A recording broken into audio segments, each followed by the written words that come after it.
ಕನ್ನಡವೇ ಯಾಮಯ ಮಂಗಳಲಿ ಬೋಧಿಸಲಿಯ ಮಗೆ ಸದ್ವಿಷಯ ಜಲಜ್ಯೇಷ್ಠ ನಿಭಾಕಾರಂ ಜಗದೀಶ ಪದಾಶ್ರಯಂ ಜಗದೀಧರ ವಿಖ್ಯಾತಂ ಜಗನ್ನಾಥ ಗುರುಂ ಭಜೆ.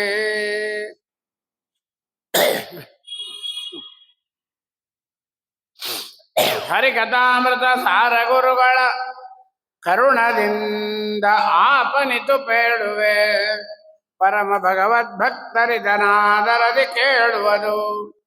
ಶ್ರೀರಮಣಿಕರ ಕಮಲ ಪೂಜಿತ ಚಾರು ಚರಣ ಸರೋಜ, ಬ್ರಹ್ಮ ಸಮೀರ ವಾಣಿ ಪಣೀಂದ್ರ ರವೀಂದ್ರ ಭವೇಂದ್ರ ಮುಖವಿನುತ ನೀರಜ ಭವಂಡೋದಯ ಸ್ಥಿತಿ ಕಾರಣನ ಕೈವಲ್ಯದಾಯಕ ನಾರಸಿಂಹನೆ ನಮಿಪೆ.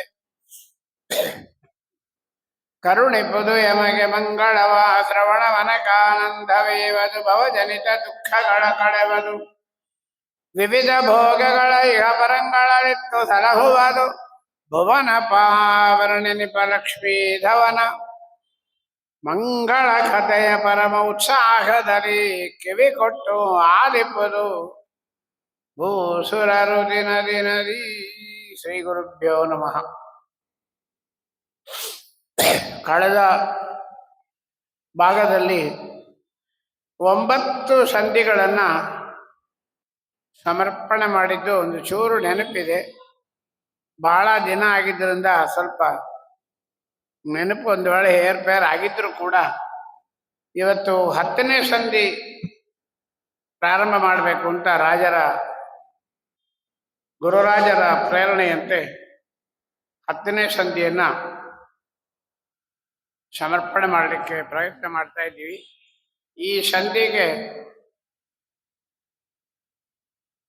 ಸರ್ವ ಪ್ರತೀಕ ಸಂಧಿ ಅಂತ ಜಗನ್ನಾಥದಾಸರು ಕರೆದಿದ್ದಾರೆ.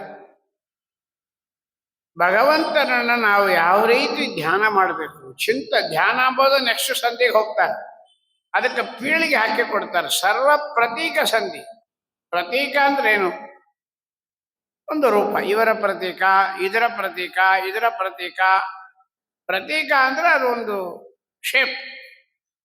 ಎಲ್ಲ ಪ್ರಕೃತಿ ಒಳಗೆ ಎಲ್ಲದರೊಳಗೂ ಎಲ್ಲ ಪ್ರತೀಕದಲ್ಲಿಯೂ ಭಗವಂತನನ್ನು ನಾವು ಅನುಸಂಧಾನ ಮಾಡಬೇಕು. ಇದಕ್ಕೆ ಒಂದೇ ಮಾತು, ಬಿಂಬೋಪಾಸನ ಅಂತ ಹೆಸರು. ಮುಂದೆ ಹೇಳ್ತಾರೆ ದಾಸರು. ಈಗ ಬಂದ ತಕ್ಷಣ ನಂದಾಗ್ಲಿ ದಾಸರದಾಗ್ಲಿ, ನಾನು ದಾಸರಿಗೆ ನಮಸ್ಕಾರ ಮಾಡಿನ, ನೀವು ಅವರಿಗೆ ನಮಸ್ಕಾರ ಮಾಡಿದಿರ, ಅವ್ರು ಅವರಿಗೆ ಮಾಡಿದಿರ, ಏನೋ ಬಂದೇವಿ, ನಮ್ಮ ಮಟ್ಟಕ್ಕೆ ನಾವು ಕೂತ್ಕೊಂಡ್ವಿ. ಮಾಡಬೇಕು ಅಂತ ಒಪ್ಕೊಂತೀವಿ, ಆದರೆ ಅಭ್ಯಾಸಕ್ಕೆ ಬರಲಿಲ್ಲ. ಅದೇ ಮುಖ್ಯ. ಈ ಸಂಧಿ ಒಳಗೆ ಅದನ್ನೇ ದಾಸರು ಹೇಳ್ತಾರೆ. ಎಲ್ಲ ಕಡೆ ಭಗವಂತನನ್ನ ನಾವು ಅನುಸಂಧಾನ ಮಾಡಬೇಕು. ಎಲ್ಲ ಪ್ರತೀಕದಲ್ಲಿ ಮೃಗಗಳು, ಪಕ್ಷಿಗಳು, ಕ್ರಿಮಿಗಳು, ಪ್ರಾಣಿಗಳು, ಕ್ರೂರ ಪ್ರಾಣಿಗಳು, ಸಾಮಾನ್ಯ ಪ್ರಾಣಿಗಳು, ಯಾವುದೇ ಆಗಿರಲಿ, ಮನುಷ್ಯರೊಳಗೆ ಸಾತ್ವಿಕರು, ರಾಜಸರು, ತಾಮಸರು, ಬ್ರಾಹ್ಮಣರು, ಕ್ಷತ್ರಿಯರು, ಶೂದ್ರರು, ವೈಶ್ಯರು, ಯಾರೇ ಬೇಕಾರಾಗಿರ್ಲಿ, ಚೇತನವಾಗಲಿ ಅಚೇತನವಾಗಲಿ, ಮೈಕು, ವಯರು, ಕೇಬಳು, ಟೇಪ್ ಎಲ್ಲ ಒಂದೊಂದು ಹೇಳೋದೇ ಬೇಡ. ಎಲ್ಲವೂ ಒಳಗೆ ಭಗವಂತ ಇದ್ದಾನೆ. ಭಗವಂತನ ಆ ಅನುಸಂಧಾನ ಬರತಕ್ಕಂತಹದ್ದೇ ಸರ್ವ ಪ್ರತೀಕದಲ್ಲಿ ಭಗವಂತನನ್ನು ನಾವು ಚಿಂತನೆ ಮಾಡಬೇಕು ಎಂದು ಹೇಳ್ತಾರೆ. ಹರಿಕಥಾಮೃತ ಸಾರ ಗುರುಗಳ ಕರುಣದಿಂದ ಆಪನಿತು ಪೇಳುವೆ, ಪರಮ ಭಗವದ್ಭಕ್ತರಿದನಾದರದಿ ಕೇಳುವುದು. ಆವ ಪರಬೊಮ್ಮನ ಅತಿ ವಿಮಲ ಅಂಗಾವಬದ್ಧರು ಎಂದೆನಿಪ, ರಾಜೀವ ಭವ ಮೊದಲಾದ ಅಮರರು ಅನುದಿನದಿ ಹರಿಪದವ ಸೇವೆಗೈಯುವರು. ವಿಪರಿಗೆ ಅನುಕೂಲರಲ್ಲದೆ ತಾವು ಇವರನ್ನು ಕೆಡಿಸಬಲ್ಲರೆ. ಶ್ರೀವಿಲಾಸಾಸ್ಪದನ ದಾಸರಿಗೆ ಉಂಟೆ ಅಪಜಯವು. ಎಷ್ಟು ದೊಡ್ಡ ಮಾತು, ಪ್ರಾರಂಭದಲ್ಲೇ ಹಾಡ್ತಾ ಇಲ್ಲ. ಅನುಸಂಧಾನಕ್ಕೆ ಬಂದ್ಬಿಟ್ರೆ ಮುಗೀತು ನಮ್ದು ಸಾಧನೆ. ಸಾಧನೆ ಮಾಡ್ತೀವಿ. ದಾಸರು ಒಳ್ಳೆ ಸಾಧನೆ ಮಾಡ್ತಾರೆ, ಅವ್ರು ಒಳ್ಳೆ ಸಾಧಕರು. ಏನ್ ಸಾಧಕರು? ಮುಖ್ಯವಾದ ಸಾಧನೆ ಯಾವುದು? ಯಾರು? ಆವ ಪರಬ್ರಹ್ಮನ, ಯಾವ ಶ್ರೀಮನ್ ನಾರಾಯಣನ ಭಗವಂತನ ಅತಿ ವಿಮಲ ಅಂಗ ಆವಬದ್ಧರು ಎಂದೆನಿಪ. ಪರಮಾತ್ಮನ ಅಂಗಗಳು ಪಾದದಿಂದ ಕಿರೀಟದವರೆಗೆ ಸದಾ ಸರ್ವಕಾಲ ಬದ್ಧರು. ನಾವೆಲ್ಲ ಸಂಸಾರ ಬದ್ಧರು, ಊಟಕ್ಕೆ ಬದ್ಧರು, ನೀರಿಗೆ ಬದ್ಧರು, ಬಟ್ಟೆಗೆ ಬದ್ಧರು. ಸುಖಕ್ಕಾಗಿ ಭೋಗಕ್ಕಾಗಿ ನಾವು ಬದ್ಧರಾಗಿದ್ದೇವೆ. ಯಾವುದಕ್ಕೆ ಬದ್ಧರು? ಭಗವಂತನ ಧ್ಯಾನ ಮಾಡಬೇಕು. ಭಗವಂತನ ಪುಟ್ಟ 2 ಪಾದಗಳು, ಆ ಪಾದಗಳ ಮೇಲೆ ಬೆಂಡೆ ನೂಪುರ ಗೆಜ್ಜೆಗಳು, ಅದರ ಮೇಲೆ ಮೊಳಕಾಲು ತೊಡೆಗೆ ಮೇಲೆ ಉಡುದಾರ ಉಡಿಗಂಟೆ ಒಡ್ಯಾಣಗಳು, ಪಕ್ಕದಲ್ಲಿ 2 ಕೈ ಇದೆ ಪರಮಾತ್ಮನ ಹಸ್ತ, ವಜ್ರ ಖಚಿತವಾದ ಸುವರ್ಣದ ಬಳೆಗಳು, 10 ಬಟ್ಟೆಗೆ ಮಾಣಿಕ್ಯದ ಉಂಗರಗಳು, ತೋಳಲ್ಲಿ ಬಾಪರೆಗಳು, ಕಾಶಿ ಪೀತಾಂಬರ ಉಟ್ಕೊಂಡಿದ್ದಾನೆ, ವೈಜಯಂತಿ ಹಾರ, ಕೌಸ್ತುಭ ಹಾರ, ತುಳಸಿ ಹಾರ, ಪಾರಿಜಾತ ಹಾರ, ಸುವರ್ಣ ಯಜ್ಞೋಪವೀತ, ಒಳಗೆ ಕಸ್ತೂರಿ ಗಂಧ ಇಷ್ಟು ಹಚ್ಕೊಂಡಿದ್ದಾನೆ. ಹಾರಗಳು, ಕುತ್ತಿಗೆ ತುಂಬ ಹಾರಗಳಿದೆ. ಇನ್ನು ಮೇಲೆ ಸ್ವಲ್ಪ ಮೇಲೆ ಹೋದರೆ ತುಟಿ. ನಮ್ಮ ತುಟಿ ನೋಡಿಬಿಟ್ರೆ ಬೇಡ. ಸ್ವಾಮಿ ಹೇಗಿದ್ದಾನೆ? ಮಂದಹಾಸ ಮುಖ ಇಂದು ವದನ. ಸ್ವಾಮಿ ನಗಿತಾ ಇರ್ತಾರೆ. ತಿಮ್ಮಪ್ಪನಿಗೆ ಹಾಲಭಿಷೇಕ ನೋಡಿದವರು ಇದ್ದಾರೆ, ಬಹಳ ಜನ ಇದ್ದಾರೆ. ಉಡುಪಿ ಕೃಷ್ಣನಿಗೆ ಹಾಲಭಿಷೇಕ ಒಂದು ಬೇಡ, ನಿಮ್ಮ ಮನೆಯೊಳಗೆ ಉಡುಪಿ ಕೃಷ್ಣ ಇದ್ದಾನೆ, ರಾಮದೇವರು ಇದ್ದಾರೆ, ಹಾಲು ಅಭಿಷೇಕ ಮಾಡ್ರಿ. ಆ ಬಾಯಿ ನಗು ಮುಖ ಕಾಣಿಸುತ್ತೆ.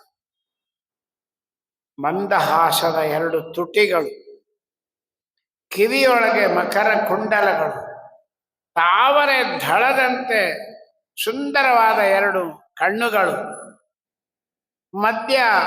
ಭ್ರೂ ಮಧ್ಯದಲ್ಲಿ ಕಸ್ತೂರಿ ತಿಲಕ, ಅದರ ಮೇಲೆ ಕಪಾಲದಲ್ಲಿ ಸುರುಳು ಕೂದಲುಗಳು, ಅದರ ಮೇಲೆ ಕೊಂಡೆ ಹಾಕೊಂಡಿದ್ದಾನೆ, ನವಿಲು ಗೆರೆ ಇಟ್ಟಿದ್ದಾರೆ, ಕಿರೀಟ ಇದೆ, ಹಿಂದೆ ರಾಕಡಿ 2 ಹೂವು, ಒಂದು ಕೈಯೊಳಗೆ ಕೊಳಲು, ಇನ್ನೊಂದು ಕೈಯೊಳಗೆ ಶಂಖ ಇಟ್ಕೊಂಡು ನಮ್ಮಪ್ಪ ನಿಂತಿದ್ದಾನೆ. ಎಷ್ಟೊತ್ತಾಯ್ತು?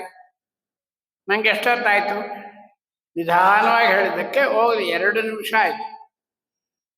ಇಡೀ 24 ಗಂಟೆ ಒಳಗೆ ಕಣ್ಣು ಮುಚ್ಚಿಕೊಂಡು 2 ನಿಮಿಷ ನಮಗೆ ಸ್ಪೇರ್ ಮಾಡಿ ಇದನ್ನ ಪಾಠ ಮಾಡಿಕೊಂಡು ಪಾದದಿಂದ ಶಿರಸ್ಸಿನವರೆಗೆ ಅವಯವಗಳನ್ನ, ಆಭರಣಗಳನ್ನ, ವಸ್ತ್ರಗಳನ್ನ, ಹಾರಗಳನ್ನ, ಕಣ್ಣು, ತುಟಿ, ಮೂಗು, ಕಿವಿ, ಕೈ, ಬಾಯಿ, ಕಿರೀಟ, ಚಿಂತನೆ, ಇವರಿಗೇನು ಹೆಸರು?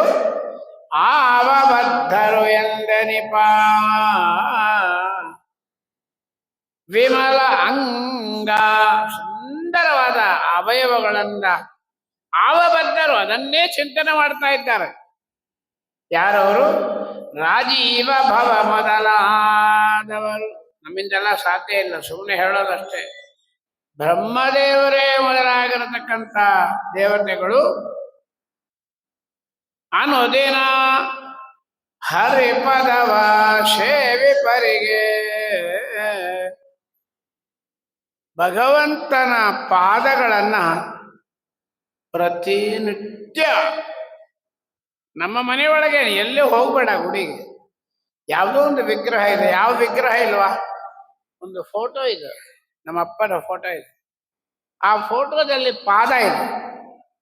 ಪಾದ ಮುಟ್ಟಿದ್ದೇವ? ನಾನೇ ಮುಟ್ಟಿಲ್ಲ. ರಾಮದೇವರ ಆ ಎರಡೂ ಪಾದವನ್ನು ಚಂದ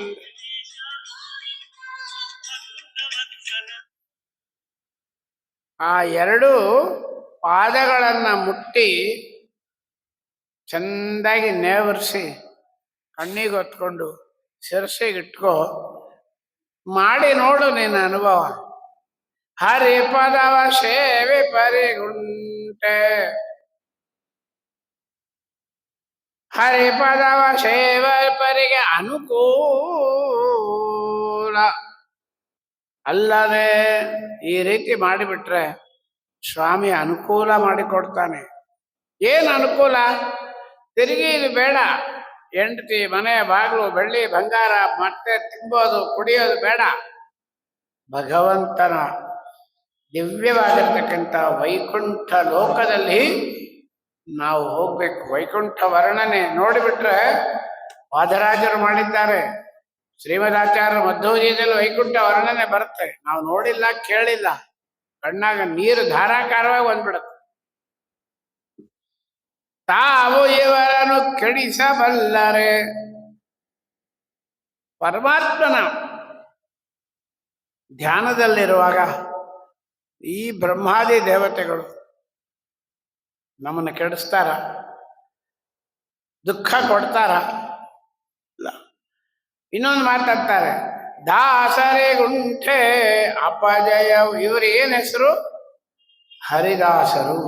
ಯಾವಾಗಲೂ ಪರಮಾತ್ಮನ ದಿವ್ಯ ಎರಡು ಪಾದಗಳನ್ನ ಒತ್ತಿ ಒತ್ತಿ ಒತ್ತಿ ಒತ್ತಿ ಒತ್ತಿ ಕಣ್ಣಿಗೆ ಇಟ್ಕೊಳ್ತಾ ಇದ್ರೆ ಇವರಿಗೇನು ಹೆಸರು? ಹರಿದಾಸರಿಗೆ. ಉಂಟೆ ಅಪಜಯ. ಅಪಜಯ ಆಗತ್ತ ನಮಗೆ? ಸರ್ ಕೆಲಸ ಆಗಿಲ್ಲ ಸರ್, ನೋ. ಭಗವಂತನ ಆ ಪಾದವನ್ನ ಸ್ಪರ್ಶ ಮಾಡು. ಫೋಟೋ ಆಗ್ಲಿ, ವಿಷ್ಣು ಪಾದ ಆಗ್ಲಿ, ಯಾವುದೋ ನಮ್ಮ ಮನೆಗೊಂದು ವಿಗ್ರಹ ಇದೆ, ಆ ವಿಗ್ರಹದ ಪಾದ ಆಗ್ಲಿ, ಯಾವುದು ಇಲ್ಲವ, ಬ್ರಾಹ್ಮಣ ಬಂದಿದ್ದಾನೆ, ಅವನ ಪಾದ ಬಿಟ್ಟು ಸಾಕು. ದಾಸರು ಯಾರು ಅವರೊಬ್ರು ಬಂದಿದ್ದಾರೆ, ಅವ್ರನ್ನ ನೋಡ್ಬೇಡ, ಅವ್ರ ಪಾದ ಹಿಡ್ಕೊ, ಪಾದ ಮುಟ್ಟು. ಸರ್ ಪಾದ ಕೊಡ್ರಿ, ಪಾದವನ್ನ ನೀರು ಹಾಕ್ರಿ, ತೊಳಿರಿ, ಒತ್ತರಿ, ನಿಮ್ಮ ತಲೆನ ಅವ್ರ ಪಾದಕ್ಕೆ ಇಡ್ರಿ. ಇವರೇ ಅಲ್ಲ, ಇನ್ನೂ ಒಳಗೆ ಹೋಗ್ತಾರೀಗ. ನಾಯಿ ಬಂತು ಬೀದಿ ಒಳಗೆ, ಹಿಡ್ಕೋ ಬಿಡಬೇಡ, ಸ್ವಾಮಿ ಇದ್ದಾನೆ. ಹಂದಿ ಬಂತು, ಸುನಿ ಶೂಕರಾದಿಗಳೊಳಗೆ ನೆಲೆಸಿದ್ದು, ಅಲ್ಲಿಯೂ ದೇವರಿದ್ದಾನೆ. ಇದು ನಮಗೆ ಅಪಜಯ ಅಪಜಯ ಅಪಜಯ. ಕೆಲಸ ಆಗಲ್ಲ, ಕೆಲಸ ಆಗಲ್ಲ ಅಂತ ಇದ್ದೀವಿ. ಏನ್ ಕೆಲಸ? ಯಾವರಿಗೂ ಆಗಿಲ್ಲ ಕೆಲಸ. ವೈಕುಂಠ ಲೋಕದ ದರ್ಶನ ಆಗತ್ತೆ, ಖಂಡಿತ ಆಗತ್ತೆ. ಇನ್ನೊಂದು ಮಾತಂತಾರೆ, ಶ್ರೀಧನಂಗ್ರಿ ಸರೋಜಯುಗಳ ಏಕಾದದ ಸ್ಥಾ. ಶ್ರೀಧನಂಗ್ರಿ ಸರೋಜಯುಗಳ ಏಕಾದದ ಸ್ಥಾನ ಆತ್ಮದೊಳಗಿಟ್ಟು ಆದರದೆ ಸಂತುತಿಸುವವರಿಗೆ ಈ ನವಗ್ರಹವು ಆದಿತೇಯರು ಸಂತತ ಆದಿವ್ಯಾಧಿಗಳ ಪರಿಹರಿಸುತ್ತ ಕಾದುಕೊಂಡಿಗರು ಎಲ್ಲರೊಂದಾಗಿ ಈಶನಾಜ್ಞೆಯಲಿ. ನವಗ್ರಹ ನೋಡ್ರಿ ಸರ್, ಯಾಕೋ ಶನಿ ಪೀಡಿಸ್ತಾ ಇದ್ದಾನೆ, ಶುಕ್ರ ವಕ್ರದಲ್ಲಿದ್ದಾನೆ, ಕುಜ ಯಾವುದು ದೋಷದ ಮನೆಯಲ್ಲಿದ್ದಾನೆ. ಕುಜ ದೋಷ, ಶುಕ್ರ ವಕ್ರ, ಶನಿ ಕಾಡ್ತಾ ಇದ್ದಾನೆ. ಯಾರು ಏನೂ ಮಾಡಲ್ಲ. ಯಾರಿಗೆ? ಶ್ರೀಧನಂಗ್ರಿ ಸರೋದಯಗಳ ಏಕಾದತ ಸ್ಥಾನ ಯಾವುದು? ಪಂಚ ಜ್ಞಾನೇಂದ್ರಿಯ, ಪಂಚ ಕರ್ಮೇಂದ್ರಿಯ, 10, 11 ಇದು ಮನಸ್ಸಿನೊಳಗೆ. ಏನ್ ಮಾಡ್ಬೇಕು? ಒಳಗೆ ಕಣ್ಣು ಮುಚ್ಕೋ, ಕಣ್ಣು ತೆಗಿಬೇಡ, ಕಣ್ಣು ಮುಚ್ಕೊಂಡ್ಬಿಡು. ಯಾವ ಪ್ರಾಪಂಚಿಕ ನೋಡ್ಬೇಡ. ಒಳಗೆ ಹೃದಯದಲ್ಲಿ ಸ್ವಾಮಿ ಇದ್ದಾನೆ. ಕೃಷ್ಣ, ನಿನ್ನ ಪಾದ, ಆ ಪಾದವನ್ನ ಗಟ್ಟಿಗಡ್ಕೊ. ಕಣ್ಣು ತೆಗೆದರೆ ಮುಗೀತು ನಿನ್ನ ಕತೆ. ಭಗವಂತನ ಪಾದ ಧ್ಯಾನವನ್ನು ಮಾಡಿ. ಇಂದಿರಾ ರಮಣ ಗೋವಿಂದ ನಿನ್ನಯ ಪಾದ ದ್ವಂದ್ವಯನಗೆ ಸಾಕೆಲೋ. ಇನ್ನ 2 ಪಾದ ಸಾಕೋ ಕೃಷ್ಣ, ನಂಗೇನು ಬೇಡ. ಇದನ್ನು ಮುಂದೆ ಹೇಳ್ತಾರೆ. ಅದರಿಂದ ಸಂತತ ಆದಿವ್ಯಾಧಿಗಳ ಕಳೆದು ನಮಗೆ ಬರತಕ್ಕಂಥ ರೋಗಗಳು ಕಷ್ಟಗಳನ್ನ ಪರಿಹಾರ ಮಾಡ್ತಾರೆ. ಯಾರು? 9 ಗ್ರಹಗಳು. ಈಶನಾಜ್ಞೆಯಲ್ಲಿ ನರಸಿಂಹದೇವರ ಅವತಾರ ಆಗಿದೆ. ಪ್ರಹ್ಲಾದರಾಜರು ಹತ್ರ ಇದ್ದಾರೆ. 9 ನವಗ್ರಹಗಳು ನರಸಿಂಹದೇವರ ಪಾದದಲ್ಲಿ ಸಾಷ್ಟಾಂಗ ನಮಸ್ಕಾರ ಮಾಡ್ತಾ ಬಿದ್ದು ಬಿಟ್ಟಿದ್ದಾರೆ. 9 ಶನಿ ಹಿಡ್ಕೊಂಡು ಚಂದ್ರ ಸೂರ್ಯನವರೆಗೆ ಎಲ್ಲರೂ ಬಿದ್ದಿದ್ದಾರೆ. ಸ್ವಾಮಿ ಕೇಳಿದ ಅಂತ, ಯಾಕೆ ಈ ನವಗ್ರಹಗಳು ಹಿಂಗೆ ಬಿದ್ದುಬಿಟ್ಟಿದ್ದಾರೆ? ಎತ್ತವರ್ನ ಅಂತ. ಎದ್ರು. ಯಾಕೆ ನಮಸ್ಕಾರ ಮಾಡಿ ಹೆದರ್ಕೊಂಡ್ಬಿಟ್ರಿ? ಯಾಕೆ ನಿಮಗೇನು?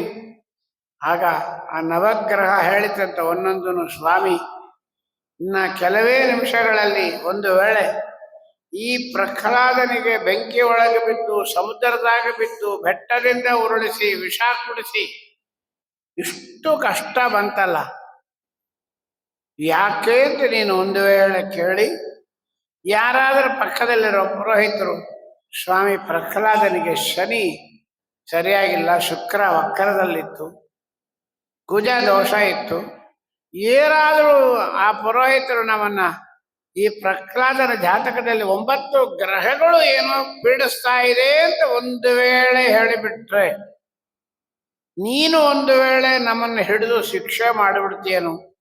ಅದರಿಂದ ನರಸಿಂಹ, ಪ್ರಹ್ಲಾದ ಅನುಭವಿಸಿದ ಕಷ್ಟಗಳಿಗೆ ನಾವು ಕಾರಣರಲ್ಲ. ಇನ್ನೂ ಒಂದು ಹೇಳ್ತೀವಿ, ಯಾರು ಈ ಪ್ರಹ್ಲಾದ ರಾಜರಿಗೆ ಪ್ರದಕ್ಷಿಣೆ ನಮಸ್ಕಾರ ಮಾಡ್ತಾರೆ ಅವರು ಒಡವೆಗೆ ನಾನು ಹೋಗಲ್ಲ. ಅಷ್ಟೇ ಅಲ್ಲ, ಅವರಿಗೆ ಏನು ಬೇಕೋ ನಾನು ಮಾಡಿಕೊಡ್ತೀನಿ. ನಾವು ದೇವರ ಪೂಜೆ ಕೂತ್ರೆ 9 ಗ್ರಹಗಳು ಈ ಅನುಸಂಧಾನ ಇರಬೇಕು. ಒಂದು ಗ್ರಹ ಗಂಧ ತೆಗೆದುಕೊಡುತ್ತೆ, ಇನ್ನೊಂದು ಗ್ರಹ ನೀರು ಹಿಡಿದುಕೊಡುತ್ತೆ, ಇನ್ನೊಂದು ಗ್ರಹ ಬಟ್ಟೆ ಒರೆಸಿಕೊಡುತ್ತೆ, ಇನ್ನೊಂದು ಗ್ರಹ ಹಣ್ಣು ಹಂಪಲು ತಂದಿಡುತ್ತೆ, ಇನ್ನೊಂದು ಗ್ರಹ ತುಳಸಿತೆ. ನಿನ್ನ ದೇವರ ಪೂಜೆಗೆ 9 ಗ್ರಹಗಳು ಸೇವೆ ಮಾಡುತ್ತೆ. ಯಾರಿಗೆ? ಎಲ್ಲರಿಗೂ ಅಲ್ಲ.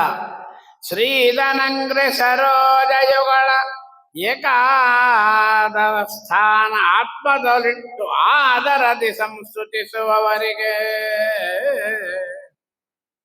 ಯಾರು ಸದಾ ಸರ್ವಕಾಲ ಶ್ರೀಕೃಷ್ಣಾಯ ನಮಃ ಮಠಕ್ಕೆ ಬಂದಿವಲ್ಲ, ಏನ್ ಮಾಡ್ಬೇಕು?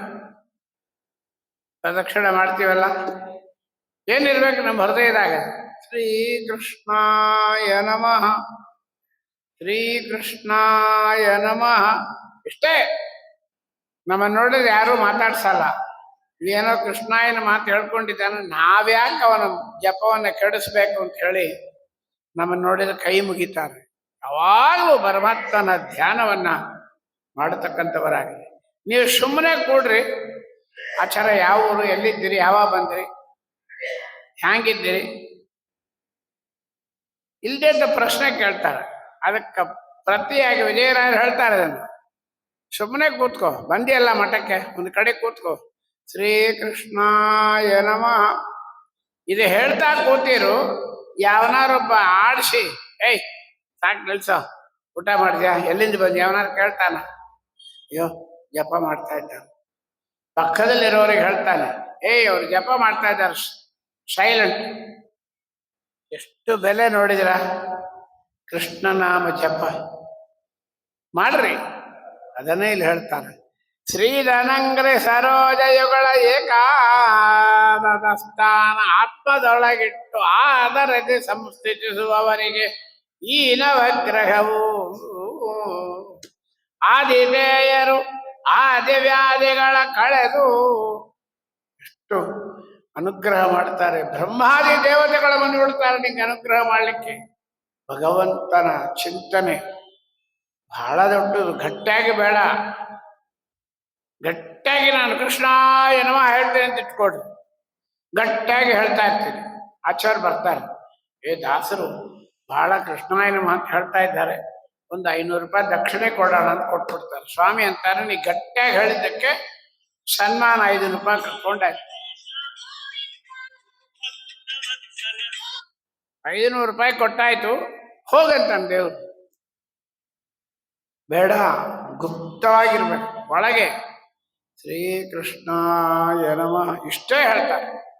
ಭಗವಂತನ ಧ್ಯಾನದ ಪ್ರತೀಕವಾಗಿರ್ತಕ್ಕ. ಸ್ವಲ್ಪ ನೋಡ್ರಿ, ಯಾರು ನೋಡ್ರಿ, ಆಮೇಲೆ ಮಾತಾಡ್ರಿ. ಸ್ವಲ್ಪ ಮಾತಾಡ್ರಿ, ಯಾರು ಏನ್ ಬೇಕು ಕೇಳ್ರಿ, ಪ್ರವಚನ ಮಾಡ್ತಾ ಇದ್ದಾರೆ ಅಂತ ಹೇಳಿ.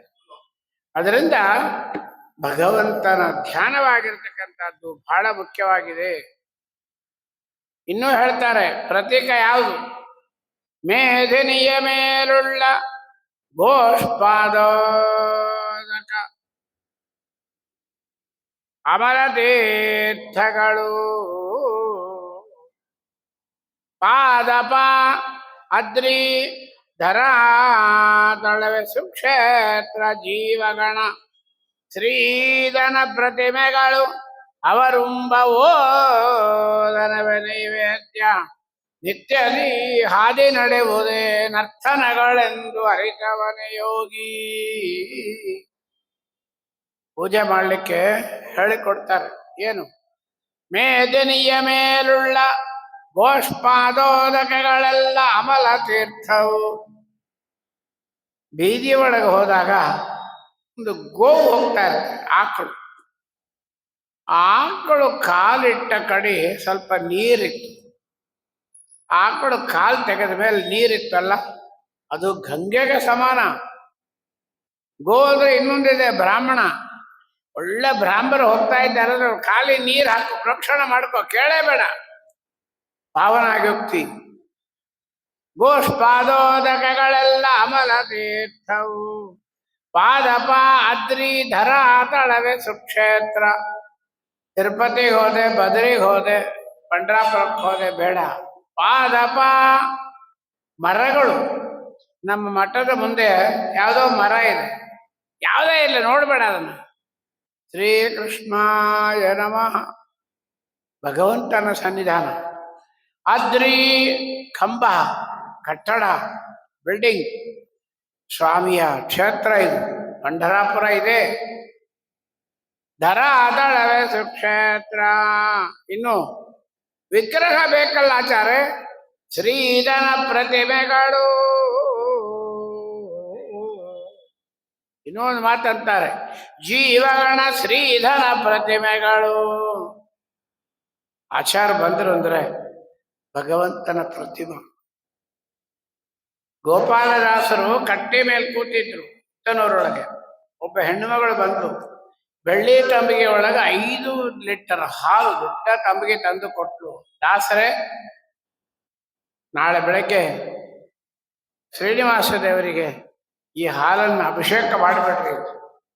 ಮಾಡಬೇಕಾ ಬೇಡ? ದಾಸರು ಹಾಗೆಲ್ಲ ಗ್ರಾನೈಟ್ ಇಲ್ಲ, ಮಣ್ಣಿನ ಭೂಮಿ. ದಾಸರು ಕೊಡೆ ಇಲ್ಲಿ ಅಂತ ಹೇಳಿದ್ರು. ಒಂದು 5 ಲೀಟರ್ ಹಾಲು ಭೂಮಿಯೊಳಗೆ ಕಳಗೆ ಸುರಿದು ಬಿಟ್ರು, ಹೊಟ್ಟೆಯಿತು. ಕೊಟ್ಟವಳಿಗೆ ಮನಸ್ಸು ಬೇಜಾರಾಯಿತು. ಶ್ರೀನಿವಾಸನಿಗೆ ಅಭಿಷೇಕ ಮಾಡ್ರಿ ಅಂತ ಒಳ್ಳೆ ಕರೆದ ಹಾಲು ಬೆಳ್ಳಿ ತಂಬಿಗೆ ಕೊಟ್ರೆ ಈ ದಾಸರು ಚೆಲ್ಲಿ ಬಿಟ್ರಲ್ಲ. ಆದರೂ ಹೇಳಲಿಕ್ಕೆ ಮನಸ್ಸು ಬರಲ್ಲ. ಸ್ವಲ್ಪ ತಿರುಗಿ ಹೋಗೋಣ ಅಂತ ಹೊರಟು. ದಾಸರು ಇಲ್ಲಿ ಬಾಯಿಲಿ ಗೊತ್ತಾಗೋಯ್ತು ಜ್ಞಾನಿಗಳಿಗೆ. ನಾಳೆ ಬೆಳಗ್ಗೆ 8:15 ಬಂದು ದೇವರ ಮಂಗಳಾರತಿ ನೋಡ್ಕೊಂಡು ಹೋಗು. 8:15 ಮಂಗಳಾರತಿ ನೋಡ್ಲಿಕ್ಕೆ ಯಾಕೆ ಕರೀತಾರೆ? ಆಯ್ತು, ಬಂದರಾಯ್ತು. ಬೆಳಗ್ಗೆ 8:15 ಸರಿಯಾಗಿ ಬಂದು ದೇವರಿಗೆ ಮಂಗಳಾರತಿ ಆಗ್ಬೇಕು. ದಾಸರ ಹೆಣ್ಮಗಳನ್ನ ಕರೆದ್ರಂತೆ, ಸ್ವಲ್ಪ ನೋಡು ದೇವರು. ನಾನು 2 ತುಟಿ ಒಳಗೆ ಇವಳು ಕೊಟ್ಟ ಹಾಲು ಗಳ ಗಳ ಗಳ ಗಳ ಸುರಿತಾ ಇದೆ. ದಾಸರು ಅಂದ್ರು, ಚೆಲ್ಲಿಬಿಟ್ಟೆ ಅಂತ ಹೇಳಿದೆಯಲ್ಲ, ಒಳಗೆ ಯಾರು? ಭೂವರಾಹ ದೇವರು.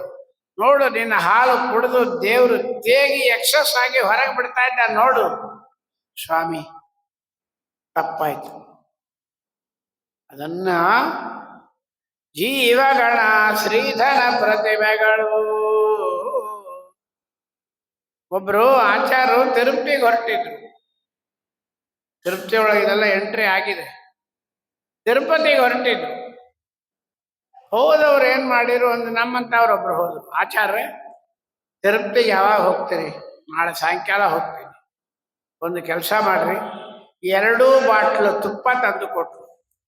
ಬೆಟ್ಟದ ಮೇಲೆ ಅಲ್ಲಿ ಗರುಡ ಕಂಬದ ಹತ್ರ ದೀಪ ಉರಿತಾ ಇದೆ. ಈ 2 ಬಾಟ್ಲು ತುಪ್ಪವನ್ನ ಆ ದೀಪಕ್ಕೆ ಹಾಕ್ಬಿಟ್ಟು ಬಂದ್ಬಿಡ್ರಿ. ದಾಸರು 2 ಬಾಟ್ಲು, ಆಚಾರ್ಯ 2 ಬಾಟ್ಲು ತುಪ್ಪ ತಗೊಂಡ್ರು. ಪಾಪ ತುಪ್ಪನೇ ನೋಡಿದ್ದಿಲ್ಲ ಆಚಾರ್ಯ. ಇವಳೇನ್ ನೋಡ್ತಾಳೆ, ಇವಳಿಗೇನ್ ಗೊತ್ತಾಗತ್ತೆ ಪಾಪ. ಆಚಾರ್ಯ ಏನ್ ಮಾಡಿದ್ರು, ಹೆಂಡತಿ ಮಕ್ಕಳು ಮೊಮ್ಮಕ್ಕಳಿಗೆಲ್ಲ ಒಂದು ಬಾಟ್ಲು ಬಡಿಸಿ ತಾನು ತಿಂದ್ಬಿಟ್ರು. 1 ಬಾಟ್ಲು ತುಪ್ಪ ತಗೊಂಡೋಗಿ ವೆಂಕಟರಮಣನ ಮುಂದೆ ಗರುಡ ಕಂಬದಲ್ಲಿ ಉರಿಯೋ ದೀಪದಲ್ಲಿ ಹಾಕ್ಬಿಟ್ರು. ಅವತ್ತು ರಾತ್ರಿ 2 ಗಂಟೆಗೆ ವೆಂಕಟರಮಣ ಆ ತುಪ್ಪ ಕೊಟ್ಟವಳು ಸ್ವಪ್ನದಲ್ಲಿ ಹೋಗಿದ್ದಾನೆ. ನೀ 2 ಬಾಟ್ಲು ತುಪ್ಪ ಕೊಟ್ಟಿ, ನಂಗೆ 1 ಬಾಟ್ಲು ತುಪ್ಪ ಬಂತು, 1 ಬಾಟ್ಲು ಬರಲಿಲ್ಲ. ಬೆಳಗ್ಗೆ ಆಯ್ತಾ ಅಂತ ಕಾದಿದ್ಲು. ಆಚಾರ್ಯ, ನಿಮಗೆ ಬೇಕಾದ್ರೆ 6 ಬಾಟ್ಲು ಕೊಡ್ತಿದ್ದೆ. ತಿಮ್ಮಪ್ಪನೇ ಒಂದು ಸಪ್ಪಂದಾಗ ಹೇಳಿದ, 1 ಬಾಟ್ಲು ಬರ್ತಿದ್ದೆ, 1 ಬಾಟ್ಲು ತುಪ್ಪ ನೀವು ತಿಂದುಬಿಟ್ಟಿದ್ದೀರಿ. ಯಾಕಿಂತ ಕೆಲಸ ಮಾಡಿದ್ರಿ? ನಿಮಗೆ ಬಹಳ ಮರ್ಯಾದೆ ಕೊಟ್ಟಿದ್ದೆ, ಇಂಥ ಕೆಲಸ ಮಾಡಿಬಿಟ್ರಲ್ಲ. ನನ್ನ ತುಪ್ಪ ದೇವರು ಬರಲಿಲ್ಲ ಅಂತ ಹೇಳ್ಬಿಟ್ನಲ್ಲ, ಬೈದ್ಬಿಟ್ಟು ಬಂದ್ರು. ತಿರುಗಿ ಅದೇ ರಾತ್ರಿ 2 ಗಂಟೆಗೆ ದೇವರು ಸಪ್ಪಂದಾಗ ಬಂದಳೆ, ಅವ ದೀಪದಾಗ ಹಾಕಿದ ತುಪ್ಪ ನಂಗೆ ಬರಲಿಲ್ಲ, ಅವ ಕುಡಿದು ತಿಂದ ತುಪ್ಪನೇ ನಂಗೆ ಬಂತು. ಮತ್ತೆ ಬೆಳಗ್ಗೆ 6 ಬಾಟ್ಲು ತಗೊಂಡ್ರು. ಆಚಾರ್ಯ, ನೀವು ತಿರುಪತಿಗೆ ಹೋಗ್ಬೇಡ್ರಿ, 8 ಬಾಟ್ಲು ತುಪ್ಪ ನೀವೇ ತಿನ್ರಿ. ಬ್ರಾಹ್ಮಣಸ್ಯ ಮುಖಮಾಸಿ, ಬ್ರಾಹ್ಮಣನ ಬಾಯಿ ಒಳಗೆ, ಗೋವಿನ ಬಾಯಿ ಒಳಗೆ ಏನು ಹೋಗುತ್ತೆ ಅದು ಡೈರೆಕ್ಟ್ ಆಗಿ ಭಗವಂತನಿಗೆ ಹೋಗುತ್ತೆ. ಪಾದಪಾಸ್ ಜೀವನ ಪ್ರತಿಮೆಗಳು ಅವರು ಬೋಧನವೇ ನೈವೇದ್ಯ. ಶಿರ್ವಾರ ರಾಮಾಚಾರ್ಯ ಅಂತ ದೊಡ್ಡ ಪಂಡಿತರು, ಬಹಳ ಗುಟ್ಟಾಗಿರ್ತಾ ಇದ್ರು. ಅವ್ರು ಹೋದಾಗ ನಾವೆಲ್ಲ ನೋಡಿದ್ದೇವೆ. ರಾಯಚೂರ್ ಹತ್ರ ಶಿರ್ವಾರ ಅಂತ ಅಲ್ಲಿ ಇರ್ತಾ ಇದ್ರು. ಹರಿಕಥಾಂಸಾರ ಬಹಳ. ಅವರು ಮಧ್ಯಾಹ್ನ 11:30 ಜಗಲಿ ಮೇಲೆ ಹೊರಗೆ ಕೂತಿದ್ರು ಮನೆ ಮುಂದೆ. ಮಳೆ ಬರ್ತಾ ಇತ್ತು.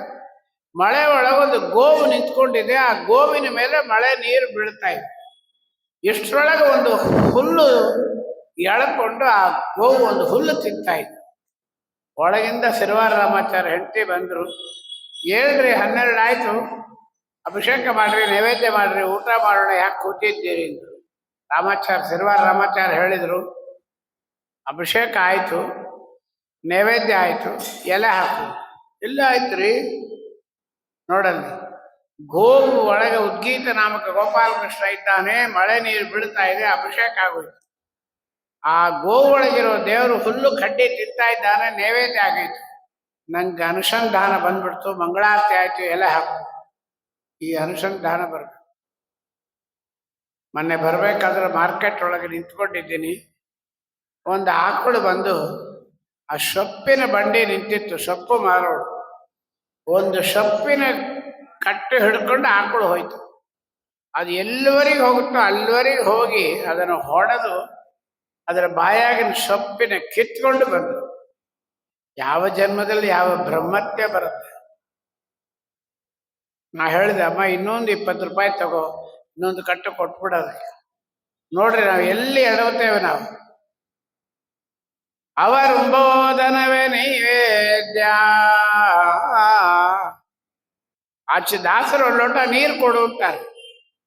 ನೀರು ತಂದು ಕೊಟ್ಟೆ. ದಾಸರು ನೀರು ಕುಡಿತಾರೆ. ಗೋಪಾಲ ಕೃಷ್ಣಾಯ ನಮಃ ಪಾನೀಯಂ ಸಮರ್ಪಯಾಮಿ. ದಾಸರು ಊಟಕ್ಕೆ ಕೂತಿರ್ತಾರೆ. ಗೋಪಾಲ ಕೃಷ್ಣಾಯ ನಮಃ ನೈವೇದ್ಯಂ ಸಮರ್ಪಯಾಮಿ ಹೇಳ್ತೇವ? ನಮಗೆ ಅಷ್ಟು ಬೇಗ ಬರೋಲ್ಲ. ಅವರ ಓದನವೇ ನೈವೇದ್ಯ. ನಿತ್ಯದಿ ಹಾದಿ ನಡೆವದೇ ನರ್ತನಗಳೆಂದರಿತವನೇ ಯೋಗಿ. ಅಲ್ಲಿ ಚಪ್ಪಲಿ ಬಿಡ್ತೇವೆ, ಮಠದ ಒಳಗೆ ಬರ್ತಾ ಇದ್ದೇವೆ. ಬಂದು ಒಂದೇ ಒಂದು ಪ್ರದಕ್ಷಿಣೆ ಮಾಡಿದ್ದೇವೆ. ದಾಸರಂತಾರೆ, ನೀವೊಂದು ಪ್ರದಕ್ಷಿಣೆ ಮಾಡಿಲ್ಲ. ಇಲ್ಲ ದಾಸರೇ, ನಿಮ್ಮ ಎದುರಿಗೆ ಹೇಳ್ತೀನಿ, ಒಂದೇ ಪ್ರದಕ್ಷಿಣೆ ಮಾಡಿದೆ. ದಾಸರು ಹೇಳ್ತಾರೆ, ಒಂದು ಪ್ರದಕ್ಷಿಣೆ ಮಾಡಿದಿ, ಎಷ್ಟು ಹೆಜ್ಜೆ ಇಟ್ಟು ಎಣಿಸಿದೇವ? ಎಣಸು, ಎಣಿಸ್ತಾ ಹೋಗು. ಒಂದು ಪ್ರದಕ್ಷಿಣೆ ಬಾ, 1 2 3 4, ನಿಯರ್ಲಿ 100 ಪ್ರದಕ್ಷಿಣೆ ಹೆಜ್ಜೆ ಬರುತ್ತೆ. 100 ಹೆಜ್ಜೆಗೆ ಕಡಿಮೆ ಇಲ್ಲ ಅಂತ ಬರುತ್ತೆ. ಏನ್ ಬರಬೇಕು? ಗೋಪಾಲಕೃಷ್ಣ ರಾಘವೇಂದ್ರ ಸ್ವಾಮಿಗಳೇ, ನಾನು ಹೆಜ್ಜೆ ಇಟ್ಟ 100 ಹೆಜ್ಜೆಗಳು ನಿಮಗೆ 100 ಪ್ರದಕ್ಷಿಣೆಯಾಗಲಿ. ತಿರುಗಾಡಿ ಧಣಿಯುವುದೇ ಹರಿಗೆ ಪ್ರದಕ್ಷಿಣೆಯು. ಅನುಸಂಧಾನ ಪಂಥ ಪ್ರದಕ್ಷಿಣೆ ಮಾಡಿದ್ದೇ ಮಾಡಿದ್ದು. ದಾಸರು ಹೇಳ್ತಾರೆ, ನಿತ್ಯದಿ ಹಾದೆ ನಡೆವುದೇ ನರ್ತನಗಳೆಂದರಿತವನೇ ಯೋಗಿ. ಇದು ನಿಜವಾದ ದೇವರ ಪೂಜೆ. ದುಡ್ಡು ವೆಚ್ಚ ಇಲ್ಲ, ಕಾಸು ವೆಚ್ಚ ಇಲ್ಲ, ದೇಹದ ಶ್ರಮ ಇಲ್ಲ. ಒಂದೇ ಪ್ರದಕ್ಷಿಣೆ ಒಳಗೆ 108 ಪ್ರದಕ್ಷಿಣೆ ಫಲ ಕೊಡ್ತಾನೆ ನಮ್ಮ ದೇವರು. ಯಾವಾಗ? ಸ್ವಾಮಿ 108 ಹೆಜ್ಜೆ ಇಟ್ಟು ಬಂದನಲ್ಲೋ ನಮ್ಮಪ್ಪ ಪ್ರದಕ್ಷಿಣೆ. ಅಷ್ಟೋತ್ತರ ಶತ ಪ್ರದಕ್ಷಿಣಂ ಸಮರ್ಪಯಾಮಿ. ಸ್ವಾಮಿ 1,00,000 ನಮಸ್ಕಾರವಾಯ್ತು ಅಂತಾನೆ. ಬಟ್ ಅನುಸಂಧಾನ ಇರಬೇಕು. ಮುಂದೆ ಹೇಳ್ತಾರೆ, ಈಗ ಈ ಪದ್ಯ ಬಹಳ ಮುಖ್ಯ. ಸರ್ವ ದೇಶವು ಪುಣ್ಯ ದೇಶವು, ಸರ್ವಕಾಲವು ಪರ್ವಕಾಲವು, ಸರ್ವ ಜೀವರು ದಾನ ಪಾತ್ರರು 3 ಲೋಕದಲ್ಲಿ. ಸರ್ವ ಮಾತುಗಳೆಲ್ಲ ಮಂತ್ರವು, ಸರ್ವ ಕೆಲಸಗಳೆಲ್ಲ ಪೂಜೆ. ಯಾರಿಗೆ? ಸರ್ವ ವಂದ್ಯನ ವಿಮಲ ಮೂರ್ತಿ ಧ್ಯಾನ ಉಳ್ಳಮಗೆ. ಆಚಾರ್ಯ ಅಲ್ಲಿ ಹೋಗಿ ಬಂದ, ಇಲ್ಲಿ ಹೋಗಿ ಬಂದ, ಆ ಗುಡಿಗೆ ಹೋಗಿ ಬಂದ, ಈ ಗುಡಿಗೆ ಹೋಗಿ ಬಂದ, ಅವ್ರ ಮನೆಗೆ ಹೋಗ್ಬೋದ? ಇವರು ಎಲ್ಲಿ ಬೇಕಾದ್ರೆ ಹೋಗಯ್ಯ. ಸರ್ವ ದೇಶವು ಪುಣ್ಯ ದೇಶವು. ಎಲ್ಲಿ ಹೋದ್ರು ಕೂಡ ಬದರಿ, ಕಾಶಿ, ಪಂಡರಾಪುರ, ತಿರುಮಲೆ, ಅಹೋಬಿಲಕ್ಕೆ ಹೋದ ಅನುಸಂಧಾನ ಇಲ್ಲ. ಎಲ್ಲಿ ಬೇಕಾದ್ರೆ ಹೋಗು.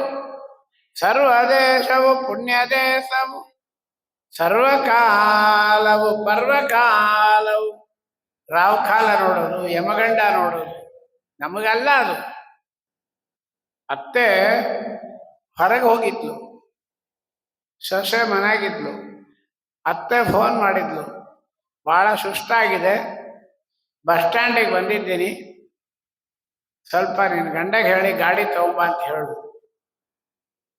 ಸೊಸೆ ಅಂದ್ಲು, ಅತ್ತೆಯವರೇ ಬರ್ರಿ, ಬೇಡ ಅಂತ ಹೇಳಲ್ಲ, ಈಗ ಗಂಟೆ 4:15 ಆಗಿದೆ, 6:30ವರೆಗೆ ಬಸ್ ಸ್ಟ್ಯಾಂಡಾಗೆ ಕೂತಿರ್ರಿ, 6 ಗಂಟೆಗೆ ಗಾಡಿ ಕಳಿಸ್ತೀನಿ. ಯಾಕೆ? 4:15 6:30 ರಾವಕಾಲ ಇದೆ, ರಾವಕಾಲದಲ್ಲಿ ನಮ್ಮ ಮನೆಗೆ ಬರಬೇಡ್ರಿ. ಅವಳೇನಂತಾಳತ್ತ ನೋಡಿ, ನನ್ನ ಮನೆಗೆ ನಾನು ಬರ್ಲಿಕ್ಕೆ ನಂಗೆ ರಾವಕಾಲ ಫಿಕ್ಸ್ ಮಾಡ್ತೀಯ? ಯಾರ್ದು ಮನೆ? ಜಗಜ್ಜನ್ಮಾಧಿಕಾರಂದು ಮಹಾಲಕ್ಷ್ಮಿದು ಮನೆ ಇದು. ಅವಳು ಮನೆಯೊಳಗೆ ನಾವು ಕೂತ್ಕೊಂಡು ಸ್ವಾಮಿನ ಬರಲಿಕ್ಕೆ, ದೀಪ ಹಚ್ಚಲಿಕ್ಕೆ, ತುಳಸಿ ಪೂಜೆ ಮಾಡಲಿಕ್ಕೆ, ಬ್ರಾಹ್ಮಣರಿಗೆ 10 ರೂಪಾಯಿ ಆಚಾರ ಇರುತ್ತೆ. ಯಾಕೋ ಟೈಮ್ ಸರಿ ಇಲ್ಲ, ನಾಳೆ ಬನ್ರಿ ಆಚಾರ, ಸಾಯಂಕಾಲ ಹೋಗ್ಬಿಟ್ರೆ ಏನ್ ಮಾಡ್ತೀಯ? ಜಾಗೃತಿ. ಸರ್ವ ದೇಶವು ಪುಣ್ಯ ದೇಶವು, ಸರ್ವಕಾಲವು ಪರ್ವಕಾಲವು, ಸರ್ವ ಜೀವರು ದಾನ ಪಾತ್ರರು 3 ಲೋಕದಲ್ಲಿ. ಮಹಾಭಾರತದಲ್ಲಿ ಒಂದು ಚಿಕ್ಕದು ಬರುತ್ತೆ, ಕೇಳ್ತೇವೆ ನಾವು. ಆಗದ ಪರಿಣಾಮ ಏನು, ಎಫೆಕ್ಟ್ ಏನು? ಮಹಾಭಾರತ 100 ಸಾರ್ತಿ ಕೇಳ್ರಿ, ಬಂತ? ಧರ್ಮರಾಜನ ದರ್ಬಾರೊಳಗೆ ಒಂದು ವ್ಯವಸ್ಥೆ ಮಾಡಿದ್ದ. ಯಾರಿಗಾದ್ರೂ ತುಂಬಾ ಖುಷಿಯಾಗಿ ಸಂತೋಷ ಆದರೆ ನಮ್ಮ ಅರಣ್ಮನೆ ಮುಂದೆ ಇರೋ ಗಂಟೆಯನ್ನು ಬಾರಿಸ್ಬೇಕು. ಬಾರಿಸಿದ್ರೆ ಅವರಿಗೆ ತುಂಬಾ ಸಂತೋಷ ಅಂತ ನಾವು ಅರ್ಥ ಮಾಡ್ಕೊತೀವಿ. ಆಯ್ತು, ಯಾರಿಗೆ ಸಂತೋಷ ಆಗಿದೆಯೋ ಅವರಿಗೆ ಗಂಟೆ ಬಾರಿಸ. ಒಂದಿನ ಭೀಮಸೇನ್ ದೇವರು ಹೋದ್ರು, ಆ ಗಂಟೆ ಹಿಡ್ಕೊಂಡ್ರು, ಡಣ ಡಣ ಡಣ ಡಣ ಅಂತ 100 ಸಾರ್ತಿ ಬಾರಿಸಿದ್ರು. ಕೃಷ್ಣನೂ ಇದ್ದ, ಧರ್ಮರಾಜನೂ ಇದ್ದ. ಯಾರು ಅಲ್ಲಿ ಅಷ್ಟು ಗಂಟೆ ಬಾರಿಸೋದು? ನಾವು ಹೇಳಿದ ಮಾತೇನು? ಸಂತೋಷ ಆದ್ರೆ ಬಾರಿಸ್ಬೇಕು. ಯಾರು ಬಾರಿಸಿದ್ದು? ಭೀಮಸೇನ. ಇಷ್ಟು ಬಾರಿಸ ಅವನಿಗೇನಷ್ಟು ಸಂತೋಷ ಆಗಿತ್ತು. ಕರ್ಕೊಂಬ ಅವನ್ನ. ಭೀಮಸೇನ ದೇವರು ಅದು ಮುಂಚಿನ ದಿನ ಏನಾಗಿತ್ತು, ರಾತ್ರಿ ಧರ್ಮರಾಜನ ಮನೆಗೆ ಯಾರೋ ಒಬ್ರು ಬಂದಿದ್ರು. ಒಂದು ಏನಾದರೂ ಒಂಚೂರು ದಾನ ಮಾಡ್ರಿ. ಧರ್ಮರಾಜ ಏನ್ ಮಾಡಿದ, ಈಗ ಬೇಡ, ದಯವಿಟ್ಟು ಕೊಡ್ತೀನಿ, ನಾಳೆ ಬೆಳಗ್ಗೆ 7:30 ಬನ್ರಿ ಅಂತ ಹೇಳಿ ಕಳಿಸ್ದ. ಇದು ಭೀಮಸೇನ ದೇವರಿಗೆ ಕೇಳಿಸ್ಬಿಡ್ತು. ಯಾಕೆ ಗಂಟೆ ಬಾರಿಸಿದೆ, ನಂಗೆ ಸಂತೋಷ ಆಯ್ತು ಗೊತ್ತಾ? ನಮ್ಮಣ್ಣ ಧರ್ಮರಾಜ ನಾಳೆ ಬೆಳಗ್ಗೆ 7:30 ಗಂಟೆವರೆಗೆ ಬದುಕಿರ್ತಾನೆ. ನಾಳೆ ಬೆಳಗ್ಗಿನವರೆಗೆ ನಮ್ಮಣ್ಣ ಸಾಯೋಲ್ಲ ಅಂತ ನಂಗೆ ಸಂತೋಷ ಆಗೋಯ್ತು. ನಮ್ಮಣ್ಣ ಸಾಯೋಲ್ಲ, ನಮ್ಮಣ್ಣ ಬದುಕಿರ್ತಾನೆ. ನೋಡ್ರಿ, ಯಾವತ್ತು ಅದು ಭೀಮಸೇನ ದೇವರಿಗೆ ಅಷ್ಟು ಭಾಗವತ ಧರ್ಮ ಇತ್ತು. ನಾಳೆ ಬಾಬೋದು, ಆಮೇಲೆ ಬಾಬೋದು, ಇವತ್ತು ಯಾಕೋ ಮೂಡಿಲ್ಲ ಆಚಾರ್ಯ, ಮನಸ್ಸು ಸರಿ ಇಲ್ಲ, ಸಂಧ್ಯಾವಂದನ ಬೆಳಗ್ಗೆ ಮಾಡ್ತೀನಿ ಎಂಬುದು, ಇಲ್ಲ 10 ಗಾಯತ್ರಿ ಮಾಡಿ ಬಂದ್ಬಿಡ್ತೀನಿ ಸರ್ ಬೇಗ ಎಂಬುದು ಎಲ್ಲ ಯಾವುದೂ ಇಲ್ಲ. ಶುಭಶ್ಯ ಶೀಘ್ರ ಭಗವಂತನ. ಅದಕ್ಕೆ ಸರ್ವದೇಶವು ಪುಣ್ಯದೇಶವು, ಸರ್ವಕಾಲವು ಪರ್ವಕಾಲವು, ಸರ್ವಜೀವರು ದಾನ ಪಾತ್ರರು, 3 ಲೋಕದಲ್ಲಿ. ಅವ್ರಿಗೆ ಕೊಡ್ ಬಂದ, ಇವ್ರಿಗೆ ಕೊಡ್ ಬಂದ, ಅವ್ರು ಏಕಾದಶಿ ಮಾಡ್ತಾರ, ಇವ್ರು ಪೂಜೆ ಮಾಡ್ತಾರ. ಬರೀ ಆಚಾರ್ಯಗೆ ಯಾಕೆ ಕೊಡ್ತೀರಿ ಧೋತ್ರ? ಅವ್ರ ಮನೆ 300 ಧೋತ್ರ ಇದೆ, ಉಟ್ಕೊಂಬೋದೆಲ್ಲ ವಿಷ ಹಾಕಿದ್ದಾರೆ. ನಿಂಗೆ ಯಾಕೆ? ನೀ ಕೊಡೋದು ಕೃಷ್ಣಾರ್ಪಣ. ಸರ್ವಜೀವರು ಧನ ಪಾತ್ರರು 3 ಲೋಕದಲ್ಲಿ. ಸರ್ವ ಮಾತುಗಳೆಲ್ಲ ಮಂತ್ರವು.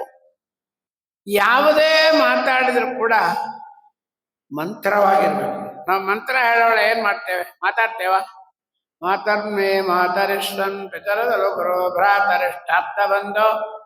ನಾ ಮಧ್ಯ ಬರ್ತೀನಿ, ದಾಸರು ವಾಯಿಸುತ್ತಿ ಹೇಳ್ತಾ ಇರ್ತಾರೆ. ದಾಸರೇ ನೋಡ್ರಿ, ಕೈ ಎಷ್ಟು ಜೋರ ರಫ ತೋರಿಸ್ತೇವೆ. ಯಾಕೆ? ಮಂತ್ರ ಹೇಳ್ತಾ ಇದ್ವಿ. ಮಂತ್ರ ಹೇಳುವಾಗ ಬೇರೆ ಮಾತಾಡಬಾರ್ದು, ಯಾರನ್ನೂ ನೋಡಬಾರ್ದು. ಭಗವಂತನ ಧ್ಯಾನದಲ್ಲಿ ಹೆಂಗಿರುತ್ತೋ ಹಂಗೆ ಯಾವುದೇ ಮಾತಾಡಬೇಕಾದ್ರೂ ಕೂಡ ಶುದ್ಧವಾದ ಮಾತಾಡು.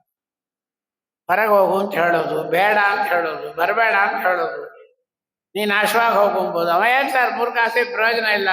ನೋ, ದೇವತೆಗಳು ಅಂತರಿಕ್ಷದಲ್ಲಿ ಗಾಳಿ ಒಳಗೆ ತಿರುಗ್ತಾ ಇರ್ತಾರೆ, ಅಸ್ತು ಅಂದ್ಬಿಡ್ತಾರೆ. ಅದು ನಮಗೆ ಫಲ ಆಗಿ ಹೋಗುತ್ತೆ. ಜಾಗೃತಿ. ಸರ್ವ ಮಾತುಗಳು ಮಾತಾಡೋ ವೇಳೆ ಮಂತ್ರದಲ್ಲಿ ಎಷ್ಟು ಭಯ ಇರುತ್ತೋ ಅಷ್ಟು ಭಯ. 2 ಹೇಳ್ತಾ ಇದ್ರು ನಮ್ಮ ಹಿರಿಯರು, ಬಾಯಿ ಒಳಗೆ ಹೋಗೋದು, ಹೊರಗೆ ಬರೋದು 2 ಪರ್ಫೆಕ್ಟ್ ಆಗಿರ್ಬೇಕು. ಬಾಯಿ ಒಳಗೆ ಹೋಗೋದು ಯಾವುದು? ಅನ್ನ, ಹಾಲು, ನೀರು. ಅನ್ನ ನೀರು ಭಗವಂತನಿಗೆ ಅರ್ಪಣೆ ಮಾಡಿ ಶುದ್ಧವಾದ ಅನ್ನ ಶುದ್ಧವಾದ ನೀರು ಒಳಗೆ ಹೋಗ್ಬೇಕು. ಅದೇ ರೀತಿ ಶಬ್ದಗಳು ಹೊರಗೆ ಬರುವಾಗ ಒಳ್ಳೇದಾಗ್ಲಿ ಒಳ್ಳೇದಾಗ್ಲಿ. ಈ ಎನ್ ವೆಂಕಟೇಶಾಚಾರ್ಯ ಅಂತ ಒಬ್ರು ಇದ್ದಾರೆ, ಪ್ರೊಫೆಸರ್, ವ್ಯಾಸರಾಜ, ನೀವೆಲ್ಲ ನೋಡಿರ್ತೀವಿ. ಹಾಗಾಗಿ ಬರ್ತಾ ಇರ್ತಾರೆ, ದೊಡ್ಡ ಪಂಡಿತರು ಇದ್ದಾರೆ. ಅವ್ರ ಮುಂದೆ ಹೋಗಿ, ಆಚಾರ್ಯ ನಮಸ್ಕಾರ ಮಾಡ್ರಿ, ಒಳ್ಳೇದಾಗ್ಲಿ ಒಳ್ಳೇದಾಗ್ಲಿ ಒಳ್ಳೇದಾಗ್ಲಿ. ನೀವು ಯಾರನ್ನು ಕೂಡ ಕೇಳಲ್ಲ, ಅವ್ರು ಒಳ್ಳೇದಾಗ್ಲಿ ಇಷ್ಟೇ ಅಂತ ಇರ್ತಾರೆ. ನಮಗೆ ಯಾಕೆ ಆ ರೂಢಿ ಬರಲ್ಲ? ಯಾಕೆ ಬರಲ್ಲ? ಸರ್ವ ಮಾತುಗಳು ಎಲ್ಲ ಹರಿಕಥಾಂಸಾರ ಪ್ರವಚನ ಮಾಡಿ ಕೇಳೋದಲ್ಲ, ನಮ್ಮ ಒಳಗೆ ಡಿಸೈಡ್ ಮಾಡ್ಕೊಬೇಕು. ನಾಳೆಯಿಂದ ನಾನು ಹಿಂಗಿರ್ತೀನಿ, ಒಳ್ಳೇದಾಗ್ಲಿ ಒಳ್ಳೇದಾಗ್ಲಿ ಒಳ್ಳೇದಾಗ್ಲಿ. ದೇವರು ಮಾಡಿಸ್ತಾ ಇದ್ದಾನೆ, ದೇವರು ಒಳ್ಳೇದೇ ಮಾಡ್ತಾನೆ. ಹೇಳಿದ್ದೇನೆ ನಾನು. ಒಂದು ವ್ಯಕ್ತಿ, ರಾಜ, ಒಂದು ಮಂತ್ರಿ, ಇಬ್ರು ಇದ್ರು. ಆ ಮಂತ್ರಿ ಯಾವಾಗ ನೋಡಿದ್ರು, ಏನು ಹೇಳಿದ್ರು, ದೇವ್ರದ್ದು ಒಳ್ಳೆ ಮಾಡಿದ್ದಾನೆ, ದೇವ್ರು ಒಳ್ಳೆ ಮಾಡಲಿ, ದೇವ್ರದ್ದು ಒಳ್ಳೇದು ಮಾಡಿದ್ದಾನೆ, ದೇವರು ಒಳ್ಳೇದೇ, ಇದನ್ನೇ ಹೇಳ್ತಾ ಇದ್ದಾನೆ. ಗಾಯತ್ರಿ ಮಂತ್ರ ಹೇಳ್ತಾನೆ. ಒಮ್ಮೆ ರಾಜನಿಗೆ ಏನೋ ಪೆಟ್ಟು ತಾಕಿ ಒಂದು ಬೆಟ್ಟು ಸ್ವಲ್ಪ ಪ್ರಾಬ್ಲಮ್ ಆಯ್ತು. ಮಂತ್ರಿನ ಕೇಳಿದ, ಏ ಮಂತ್ರಿ, ನನಗೆ ಒಂದು ಬೆಟ್ಟು ಹೋಗಿದೆ, ಗಾಯ ಆಗಿಬಿಟ್ಟಿದೆ, ರಕ್ತ ಸುರಿದೋಗಿದೆ, ಏನನ್ಬೇಕು ಮಂತ್ರಿ? ದೇವರು ಒಳ್ಳೆದೇ ಮಾಡಿದ್ದಾನೆ. ಯಮ್ಮ, ಪೆಟ್ಟು ಹೋಗಿ ಸಾಯ್ತಾ ಇದ್ದಾನೆ. ಏಯ್, ನಾನು ರಾಜ, ನೀ ಮಂತ್ರಿ, ಏನೋ ಯಾವ ಗಾಯತ್ರಿ ಮಂತ್ರ ಎಲ್ಲದಕ್ಕೂ ಹೇಳ್ತಾ ಇದ್ದಿ, ಒಳ್ಳೇದು ಮಾಡಿದ್ದಾನೆ ಅಂತ. ಕರಿಯ ನೋಡಿ ಜೈಲೊಳಗೆ ಹಾಕ್ರಿ ಅವನ್ನ. ಯಾವಾಗ ನೋಡಿದ್ರು ಒಂದೇ ಮಾತು ಹೇಳ್ತ, ಕಾಲ್ ಬೆಟ್ಟು ಹೋಗಿದೆ, ಒಳ್ಳೇದಾಗಿದೆ ಅಂತ. ದೊಬ್ಬರಿ ಜೈಲೊಳಗೆ ಅಂತ. ದೇವರು ಒಳ್ಳೇದೇ ಮಾಡಿದ್ದಾನೆ. ಜೈಲೊಳಗೆ ಹಾಕಿದ್ರು ಕೂಡ ಜೈಲಾಗಿ ಬಿದ್ದ. ರಾಜ ಮುಂದೆ ಎಲ್ಲೋ ಬೇಟೆ ಆಡ್ಲಿಕ್ಕೆ ಹೋದ. ಒಂದು ಮರದ ಕೆಳಗೆ ಆರಾಮಾಗಿ ಸುಸ್ತಾಗಿ ಮಲಗಿಬಿಟ್ಟ. ಆ ಮರದಿಂದ, ಆ ತೋಟದಿಂದ ಆ ಕಡೆ ಒಂದು ದೊಡ್ಡ ಮಾರೇಮ್ಮನ ಗುಡಿ. ಅವತ್ತು ನರಬಲಿ ಕೊಡ್ಬೇಕು. ಊರವ್ರು ಯಾರೂ ಇಲ್ಲ. ಇವ ಯಾವನೋ ಹೊಸದಾಗಿ ಮಲ್ಕೊಂಡಿದ್ದಾನೆ. ಇವನು ಎತ್ಕೊಂಡು ಹೋಗಿ ನರಬಲಿ ಕೊಟ್ಟು ಬಿಡೋಣ ಅಂತ ಹೇಳಿ ಎತ್ಕೊಂಡು ಹೊಟ್ಟೋದು. ಆ ನರಬಲಿ ಇನ್ನೇನು ಕೊರಳಾಗ ಕತ್ತಿ ಹಾಕ್ಬೇಕು ರಾಜನಿಗೆ, ಆ ಒಳಗಿರೋ ಗ್ರಾಮ ದೇವತೆ ಎದ್ದು ಮಾತಾಡ್ಬಿಡ್ತದೆ. ಇವನಿಗೆ ಬೆಟ್ಟು ಹೋಗಿದೆ, ನೋವಾಗಿದೆ, ಪೆಟ್ಟು ತಾಗಿದೆ, ಊನ ಇರೋದು ಅಂಗಹೀನಾದವರನ್ನ ನಾನು ಬಲಿ ಬಾಲ ಬಿಟ್ಬಿಡೇವನ್ನ. ಅನಿಷ್ಟಂತಾಹ ನೋಡಿದ್ಯಾ, ನಾನು ಪೆಟ್ಟು ತಾಕಿದ್ದಕ್ಕೆ ಮಂತ್ರಿಕ್ಕೆ ಹೋದರೆ ದೇವರು ಒಳ್ಳೇದೇ ಮಾಡಿದ್ದಾನೆ ಅಂತ ಹೇಳಿದ. ನಾನು ಅರ್ಥ ಮಾಡ್ಕೊಂಡಿಲ್ಲ. ಇವತ್ತು ನನ್ನ ಪ್ರಾಣನೇ ಉಳಿತು. ಓಡಿ ಬಂದ, ಮಂತ್ರಿಯನ್ನು ಬಿಡ್ರೆ ಹೊರಗೆ ಅಂದ. ಮಂತ್ರಿ ಹೊರಗೆ ಬಂದ. ನೀ ಏನೋ ಹೇಳಿದಿ, ನಂಗೆ ಹಿಂಗೆ ಆಯ್ತು, ನಿನ್ನ ಜೈಲಾಗಿ ಹಾಕ್ಬಿಟ್ಟೆ, ಕ್ಷಮ ಮಾಡು ಅಂತ. ತಿರುಗಿ ಅದೇ ಅಂತ, ದೇವರು ಒಳ್ಳೇದೇ ಮಾಡಿದ್ದಾನೆ ಅಂತ. ಅಲ್ಲ, ಇದಕ್ಕೂ ಅದನ್ನೇ ಅಂತೀಯಲ್ಲೋ. ಮಂತ್ರಿ ಹೇಳಿದ, ನನ್ನ ನೀನು ಜೈಲಾಗಿ ಹಾಕ್ಲಂಗಿದ್ರೆ, ನೀನು ನನ್ನೂ ಬಾ ಅಂತ ಕರ್ಕೊಂಡು ಹೋಗಿದ್ರೆ, ಆ ಗ್ರಾಮ ದೇವತೆ ಇವನು ಅಂಗಹೀನಾಗಿದ್ದಾನೆ, ಚೆನ್ನಾಗಿದ್ದಾನೆ, ಹೊಡಿ ಅಂತೇಳಿ ನನ್ನ ಹೊಡೆದು ಬಿಡ್ತಾ ಇದ್ದ, ನನ್ನ ನರಬಲಿ ಕೊಟ್ಬಿಡ್ತಾ ಇದ್ರು. ಅದರಿಂದ ನನ್ನ ಜೈಲಾಗಿ ಹಾಕಿದ್ದಕ್ಕೂ ದೇವರು ಒಳ್ಳೇದು ಮಾಡಿದ, ನಿನ್ನ ಕೈ ತಾಕಿದ್ದಕ್ಕೂ ಒಳ್ಳೇದು ಮಾಡಿದ. ಅದರಿಂದ ಇನ್ಮೇಲೆ ಸುಖವಾಗಲಿ ಬಹು ದುಃಖವಾಗಲಿ ಸಖನೀನಾಗಿರು ಪಾಂಡುರಂಗ. ಇದು ಅನುಸಂಧಾನ ಬರಬೇಕು. ಪರಮಾತ್ಮನ ವಿಷಯದಲ್ಲಿ ನಿಶ್ಚಯ ಜ್ಞಾನ. ದೇವರು ಒಳ್ಳೇದೇ ಮಾಡ್ತಾನೆ, ಎಲ್ಲರಿಗೂ ಒಳ್ಳೇದೇ ಮಾಡ್ತಾನೆ. ಸರ್ವ ಮಾತುಗಳೆಲ್ಲ ಮಂತ್ರವು, ಸರ್ವ ಕೆಲಸಗಳೆಲ್ಲ ಪೂಜೆಯು. ಊಟ ಮಾಡೋದು ಪೂಜೆ, ಸ್ನಾನ ಮಾಡೋದು ಪೂಜೆ, ಮಲಮೂತ್ರ ವಿಸರ್ಜನೆ ಮಾಡೋದು ದೇವರ ಸೇವೆ. ಹೆಂಗ್ರಿ, ನಿನ್ನ ಶರೀರದಲ್ಲಿ ಸ್ವಾಮಿ ಇದ್ದಾನೆ, ಭಗವಂತ ಬಿಂಬರೂಪಿಯಾಗಿರ್ತಕ್ಕಂಥ ಪರಮಾತ್ಮ. ನೀನು ನನ್ನ ಹೃದಯದಲ್ಲಿದ್ದಿ. ನಾನು ನಿನ್ನೆ ತಿಂದ ಆಹಾರಗಳು, ನೀರುಗಳು ಮಲಮೂತ್ರವಾಗಿದೆ. ನೀರು ಒಳಗಿರ್ತಕ್ಕಂಥ ದೇಹದ ಆಲಯವನ್ನ ಶುದ್ಧಿ ಮಾಡ್ತಾ ಇದ್ದೀನಿ. ಅದು ದೇವರ ಪೂಜೆ. ಸರ್ವ ಕೆಲಸಗಳು ಯಾವುದೇ ಮಾಡಿದ್ರು ಕೂಡ ಮುಂದೆ ಹೇಳಿಕೊಡ್ತಾರೆ. ಕೆಲಸ ನೀನು ಯಾವುದೇ ಮಾಡು, ಸರ್ವ ಕೆಲಸಗಳೆಲ್ಲ ಯಾರಿಗೆ? ಸರ್ವವಂದ್ಯ ವಿಮಲ ಮೂರ್ತಿ ಧ್ಯಾನವುಳ್ಳವಗೆ. ಎಲ್ಲರೂ ಪರಮಾತ್ಮನ ಧ್ಯಾನದಲ್ಲಿ ಯಾರು ಇರ್ತಾರೋ ಅವರಿಗೆ ಸರ್ವದೇಶವು ಪುಣ್ಯ ದೇಶವು, ಸರ್ವಕಾಲವು ಪರ್ವಕಾಲವು, ಸರ್ವಜೀವರು ದಾನ ಪಾತ್ರರು ಮೂರು ಲೋಕದೊಳಗೆ. ಸರ್ವ ಮಾತುಗಳೆಲ್ಲ ಮಂತ್ರವು, ಸರ್ವ ಕೆಲಸಗಳೆಲ್ಲ ಪೂಜೆಯು, ಸರ್ವವಂದ್ಯನ ವಿಮಲ ಮೂರ್ತಿ ಧ್ಯಾನವುಳ್ಳವಗೆ. ಹರಿಕಥಾಮೃತ ಸಾರ ಗುರುಗಳ ಕರುಣದಿಂದ ಆಪಣಿತು ಪೇಳುವೆ ಪರಮ ಭಗವದ್ ಭಕ್ತರಿದನಾದರದಿ ಕೇಳುವುದು. ಮಧ್ವೇಶಾರ್ಪಣಸ್ತು ಕೃಷ್ಣಾರ್ಪಣಸ್ತು. ಹರೇ ಶ್ರೀನಿವಾಸ. ಗುರುರಾಗಿ ಒಂದು ಉಳಿದ ಭಾಗವನ್ನ ನಾಳೆ ನೋಡಿ ಸಮರ್ಪಣೆ ಮಾಡೋಣ ಅಂತ ಹೇಳ್ತಾ, ಇವತ್ತಿನ 4 ತೊದಲುಡಿಗಳನ್ನು ಅಶ್ಮದ್ ಗುರು ಅಂತರ್ಗತ ಭಾರತೀಯ ರಮಣ ಮುಖ್ಯ ಪ್ರಾಣ ಅಂತರ್ಗತ ಸೀತಾಪತಿ ಶ್ರೀಮನ್ ಮೂಲ ರಾಮಚಂದ್ರ ದೇವರ ಅಡಿದಾವರಗಳಲ್ಲಿ ಸಮರ್ಪಣೆ ಮಾಡ್ತಾ ಇದ್ದೀವಿ. ಮಧ್ವೇಶಾರ್ಪಣ ಮತ್ತು ಕೃಷ್ಣಾರ್ಪಣ ಮತ್ತು ಹರೇ ಶ್ರೀನಿವಾಸ. ಘೋರ